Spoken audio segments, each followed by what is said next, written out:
Hi hello friends, welcome back to my YouTube channel. Friends, ಇವತ್ತಿನ video ತುಂಬಾ informative ಆಗಿರುವಂಥ ವಿಡಿಯೋನ ಸ್ಕಿಪ್ ಮಾಡಿದರೆ ಪೂರ್ತಿಯಾಗಿ ನೋಡಿ. ನೀವೆಲ್ಲ ಫಸ್ಟ್ ಟೈಮ್ ನನ್ನ ಚಾನಲ್ಗೆ ವಿಸಿಟ್ ಮಾಡಿದರೆ ಪ್ಲೀಸ್ ಚಾನಲ್ನ ಸಬ್ಸ್ಕ್ರೈಬ್ ಮಾಡ್ಕೊಳ್ಳಿ. ಫ್ರೆಂಡ್ಸ್, ಹಿಂದೂ ಧರ್ಮದಲ್ಲಿ ತುಳಸಿ ಗಿಡಕ್ಕೆ ಪವಿತ್ರ ಸ್ಥಾನವಿದೆ.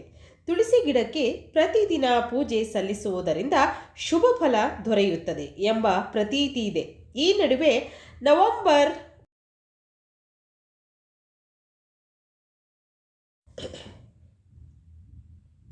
ತುಳಸಿ ಹಬ್ಬವನ್ನು ನವೆಂಬರ್ 2 ಭಾನುವಾರ ದ್ವಾದಶಿ ದಿನದಂದು ಆಚರಿಸಲಾಗುತ್ತದೆ.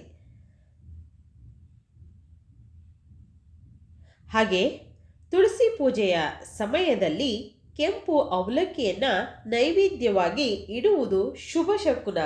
ಹಾಗೆ ಪೂಜೆಯಲ್ಲಿ ಅರಿಶಿಣ, ಕುಂಕುಮ, ಹಣ್ಣುಗಳು, ಬಳೆ ಮತ್ತು ಕೆಲವು ವಸ್ತುಗಳನ್ನು ಇಟ್ಟು ಪೂಜಿಸಬೇಕು. ಬೆಟ್ಟದ ನೆಲ್ಲಿಕಾಯಿ ದೀಪ ಹಚ್ಚಿದರೆ ತುಂಬ ಒಳ್ಳೆಯದು. ಪೂಜೆಯ ಸಮಯ ಕೂಡ ಹಿಂದಿನ ವಿಡಿಯೋದಲ್ಲಿ ನಾನು ತಿಳಿಸ್ಕೊಟ್ಟಿದ್ದೀನಿ. ಖಂಡಿತ ನೀವ್ಯಾರಾದ್ರೂ ನೋಡಿಲ್ಲ ಅಂದರೆ ಡಿಸ್ಕ್ರಿಪ್ಷನಲ್ಲಿ ಆ ಒಂದು ವಿಡಿಯೋ ಲಿಂಕ್ ಸಿಗುತ್ತೆ, ಖಂಡಿತ ಅದರಲ್ಲಿ ಚೆಕ್ ಮಾಡಿ. ಪಂಚಗವ್ಯ ದೀಪವನ್ನು ಕೂಡ ಹಚ್ಚುವುದು ತುಂಬ ಒಳ್ಳೆಯದು. ತುಳಸಿ ಪೂಜೆಗೆ ಮುನ್ನ ಗಣಪತಿಗೆ ಪೂಜೆಯನ್ನು ಸಲ್ಲಿಸಬೇಕು. ಬಳಿಕ ಮನೆ ದೇವರನ್ನ ಪೂಜಿಸಿ ತುಳಸಿ ಹಾಗೂ ಶ್ರೀ ವಿಷ್ಣುಗೆ ಪೂಜೆಯನ್ನು ಸಲ್ಲಿಸಬೇಕು. ಪೂಜೆಯ ಸಂದರ್ಭದಲ್ಲಿ 50 ಮುತ್ತೈದೆಯರನ್ನು ಆಹ್ವಾನಿಸಿ ಅವರಿಗೆ ಅರಿಶಿಣ, ಕುಂಕುಮ ಕೊಟ್ಟು ಅವರ ಆಶೀರ್ವಾದವನ್ನು ಪಡೆಯುವುದು ಶುಭಕರ. ತುಳಸಿ ಕಟ್ಟೆ ಇದ್ದರೆ ನಿಮ್ಮ ಮನೆಯಲ್ಲಿ ಈ ತಪ್ಪುಗಳನ್ನು ಆಗದಂತೆ ಎಚ್ಚರ ವಹಿಸಿ. ಇಲ್ಲದಿದ್ದರೆ ತಾಯಿ ಮಹಾಲಕ್ಷ್ಮಿ ಮತ್ತು ನಾರಾಯಣರ ಕೋಪಕ್ಕೆ ಗುರಿಯಾಗುತ್ತೀರಿ.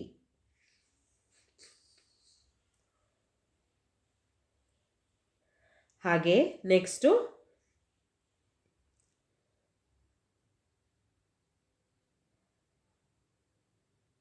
ತುಳಸಿಯ ಕೆಳಭಾಗದಲ್ಲಿ ಎಲ್ಲ ತೀರ್ಥಗಳು ವಾಸವಾಗಿರುತ್ತವೆ. ಗಂಗಾ, ಯಮುನಾ, ಸಿಂಧು, ಗೋದಾವರಿ, ಸರಸ್ವತಿ, ನರ್ಮದಾ, ಕಾವೇರಿ ಇನ್ನೂ ಹಲವಾರು ಪುಣ್ಯ ತೀರ್ಥಗಳು ವಾಸವಿರುತ್ತವೆ. ಆದ್ದರಿಂದ ಸ್ನಾನ ಮಾಡುವ ನೀರಿಗೆ ಚಿಟಿಕೆ ತುಳಸಿ ಗಿಡದ ಮಣ್ಣನ್ನು ಹಾಕಿ ಸ್ನಾನ ಮಾಡಿದರೆ ಆ ಪುಣ್ಯ ನದಿಯಲ್ಲಿ ಸ್ನಾನ ಮಾಡಿದಷ್ಟು ಪವಿತ್ರ ಸ್ನಾನವಾಗಿರುತ್ತದೆ. ತುಳಸಿ ಗಿಡದ ಮಧ್ಯಭಾಗದಲ್ಲಿ ಸಾಕ್ಷಾತ್ ಮಹಾಲಕ್ಷ್ಮೀ ನಾರಾಯಣರು ಹಾಗೂ ಎಲ್ಲ ದೇವಾನುದೇವತೆಗಳು ವಾಸವಿರುತ್ತಾರೆ. ಋಷಿ ಮುನಿಗಳ, ಗಂಧರ್ವರ ವಾಸವೂ ಕೂಡ ಇರುತ್ತದೆ. ಹಾಗೆಯೇ ತುಳಸಿಯ ಎಲೆಗಳಲ್ಲಿ ವೇದಗಳು, ಸಪ್ತಕೋಟಿ ಮಹಾಮಂತ್ರಗಳ ಪುಣ್ಯ ಫಲ ಇರುತ್ತದೆ. ತುಳಸಿ ಗಿಡಕ್ಕೆ ಪೂಜೆ ಸಲ್ಲಿಸಿದರೆ ಈ ಎಲ್ಲ ದೇವಾನುದೇವತೆಗಳನ್ನು ಒಟ್ಟಿಗೆ ಪೂಜಿಸಿದಷ್ಟು ಮಹಾಪುಣ್ಯ ಪ್ರಾಪ್ತಿಯಾಗುತ್ತದೆ. ಸಾಕ್ಷಾತ್ ಲಕ್ಷ್ಮೀನಾರಾಯಣರ ವಾಸ ಇರುವುದರಿಂದ ತುಳಸಿಯು ಸಂಪತ್ತು ಮತ್ತು ಸೌಭಾಗ್ಯದ ಸಂಕೇತವಾಗಿದೆ. ಮನೆಯ ಮುಂಭಾಗದಲ್ಲಿ ತುಳಸಿ ಗಿಡವಿದ್ದರೆ ವಾಸ್ತುದೋಷ ಇರುವುದಿಲ್ಲ, ಅಕಾಲ ಮರಣ ಉಂಟಾಗುವುದಿಲ್ಲ, ನೆಗೆಟಿವ್ ಎನರ್ಜಿ ಪ್ರವೇಶ ಆಗುವುದೇ ಇಲ್ಲ. ಮನೆಯಲ್ಲಿ ಆರೋಗ್ಯ, ಭಾಗ್ಯ, ಸುಖ, ಸಂತೋಷ ಹಾಗೂ ಸದಾ ಪಾಸಿಟಿವ್ ಎನರ್ಜಿ ತುಂಬಿರುತ್ತದೆ. ತುಳಸಿ ಗಿಡದ ಗಾಳಿಯನ್ನು ಉಸಿರಾಡುವುದರಿಂದ ಶರೀರದಲ್ಲಿ ಕಾಯಿಲೆಗಳು ವಾಸಿಯಾಗುತ್ತವೆ.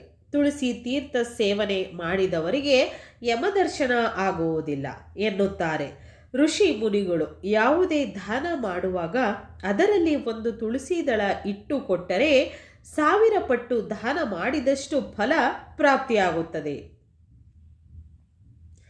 ಆದರೆ ಯಾವುದೇ ಕಾರಣಕ್ಕೂ ಮನೆಯಲ್ಲಿ ಒಂದು ತುಳಸಿ ಗಿಡ ಇಟ್ಟು ಪೂಜಿಸಬಾರದು. ನೆನಪಿಡಿ, ತುಳಸಿಯಲ್ಲಿ ಲಕ್ಷ್ಮೀ ತುಳಸಿ, ವಿಷ್ಣು ತುಳಸಿ ಎರಡೂ ತುಳಸಿ ಇಟ್ಟು ಪೂಜಿಸಿದರೆ ಮಾತ್ರ ನಿಮಗೆ ಲಕ್ಷ್ಮೀನಾರಾಯಣರ ಇಬ್ಬರ ಕೃಪೆಯು ಸಂಪೂರ್ಣವಾಗಿ ಸಿಗುತ್ತದೆ. ಇಬ್ಬರಲ್ಲಿ ಒಬ್ಬರು ಇಲ್ಲದಿದ್ದರೂ ಅಲ್ಲಿ ದೇವತೆಗಳ ವಾಸ ಇರುವುದಿಲ್ಲ. ನೆನಪಿನಲ್ಲಿ ಇಡಿ. ತುಳಸಿ ಪೂಜೆ ಮಾಡುವಾಗ ದೀಪಗಳಾಗಲಿ ಅಗರಬತ್ತಿಗಳಾಗಲಿ ತುಳಸಿ ಕಟ್ಟೆಯ ಕೆಳಗೆ ಹಚ್ಚಬಾರದು. ಇದರಿಂದ ಬೆಂಕಿ ಶಾಖ ತಗುಲಿ ತುಳಸಿ ಗಿಡ ಬಾಡಿದರೆ ಅಥವಾ ಒಣಗಿದರೆ ಮಹಾಪಾಪ ಹರಿಸದೆ ನಾಶವಾಗುತ್ತದೆ. ಆದ್ದರಿಂದ ತುಳಸಿ ಕಟ್ಟೆಯಲ್ಲಿ ಪ್ರತ್ಯೇಕ ಗೂಡು ಮಾಡಿಸಿ ಅಲ್ಲಿ ಇಟ್ಟು ಪೂಜಿಸಿ. ತುಳಸಿ ದಳವನ್ನು ಕತ್ತರಿಸಿ ಅಥವಾ ಚಾಕು ಯಾವುದೇ ಹರಿತವಾದ ವಸ್ತುಗಳಿಂದ ಕೀಳಬಾರದು. ಕೈಗಳಿಂದ ಮಾತ್ರವೇ ಬಿಡಿಸಬೇಕು. ಅದರಲ್ಲಿಯೂ ಓಂ ನಮೋ ನಾರಾಯಣ ಎನ್ನುವಂತಹ ಅಷ್ಟಸರಿ ಮಂತ್ರ ಜಪಿಸಿ ತುಳಸಿ ದಳ ಬಿಡಿಸಬೇಕು. ತುಳಸಿ ತಾಯಿಗೆ ವಂದನೆ ಸಲ್ಲಿಸಬೇಕು. ಹಾಗೂ ತುಳಸಿ ಬಿಡಿಸುವ ಮೊದಲು ಗಿಡಕ್ಕೆ ಸ್ವಲ್ಪ ನೀರು ಹಾಕಿ ನಂತರ ಬಿಡಿಸಬೇಕು.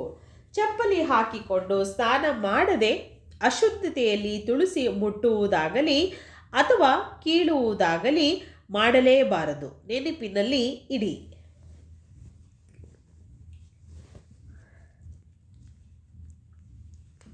ತುಳಸಿ ಕಟ್ಟೆಗೆ ಕಸಪೊರಿಕೆ ತಾಗಿಸಬಾರದು. ಪರಿಶುದ್ಧ ಬಟ್ಟೆಯಿಂದ ಕ್ಲೀನ್ ಮಾಡಬೇಕು. ಭಾನುವಾರ, ಮಂಗಳವಾರ, ಶುಕ್ರವಾರ, ಏಕಾದಶಿ, ದ್ವಾದಶಿ, ಹುಣ್ಣಿಮೆ, ಅಮಾವಾಸ್ಯೆ ಈ 7 ದಿವಸದಲ್ಲಿ ಯಾವುದೇ ಕಾರಣಕ್ಕೂ ತುಳಸಿಯನ್ನು ಕೀಳಬಾರದು. ಪೂಜೆಗಾಗಿ 1 ದಿವಸ ಮುಂಚಿತವಾಗಿ ಬಿಡಿಸಿ ಇಟ್ಟುಕೊಳ್ಳಬೇಕು. ತುಳಸಿ ದಳವನ್ನು ಮಧ್ಯಾಹ್ನ 12 ಗಂಟೆಯ ನಂತರ ಕೀಳಬಾರದು. ತಾಯಿ ಮಹಾಲಕ್ಷ್ಮಿ ಮತ್ತು ವಿಷ್ಣು ಏಕಾಂತದಲ್ಲಿ ಇರುವಂತಹ ಸಮಯ. ಆದ್ದರಿಂದ ಈ ಸಮಯದಲ್ಲಿ ತುಳಸಿ ದಳವನ್ನು ಕೀಳಬಾರದು ಅಥವಾ ಮುಟ್ಟಬಾರದು. ಸಂಜೆ 6 ಗಂಟೆಯ ನಂತರ ಎಂತಹದ್ದೇ ಪರಿಸ್ಥಿತಿಯಲ್ಲೂ ತುಳಸಿಯನ್ನು ಕೀಳಬಾರದು. ಎಚ್ಚರ ವಹಿಸಿ. ಮಾಂಸಾಹಾರ ಸೇವಿಸಿದವರು, ಋತುದೋಷ, ಸೂತಕ ಇದ್ದಾಗ ತುಳಸಿ ಕಟ್ಟೆಯನ್ನಾಗಲಿ ತುಳಸಿ ಗಿಡವನ್ನಾಗಲಿ ಮುಟ್ಟಬಾರದು. ತುಳಸಿಯನ್ನು ನಿಷ್ಠೆ ನಿಯಮಗಳಿಂದ ಪೂಜಿಸಿದರೆ ಲಕ್ಷ್ಮೀನಾರಾಯಣರ ಕೃಪೆ ನಿಮಗೆ ಸಿಗುತ್ತದೆ. ಅಷ್ಟು ಶಕ್ತಿ ಇದೆ. ತುಳಸಿಗೆ ಶ್ರೀಕೃಷ್ಣನೇ ತುಳಸಿ ದಳಕ್ಕೆ ಸೋತಿದ್ದಾನೆ. ಯಾವುದೇ ಕಾರಣಕ್ಕೂ ಗಣಪತಿಗೆ ತುಳಸಿಯನ್ನು ಅರ್ಪಿಸಬೇಡಿ. ಇದರಿಂದ ಗಣೇಶನು ಅಥವಾ ಗಣಪತಿಯು ಕೋಪಗೊಳ್ಳುತ್ತಾನೆ.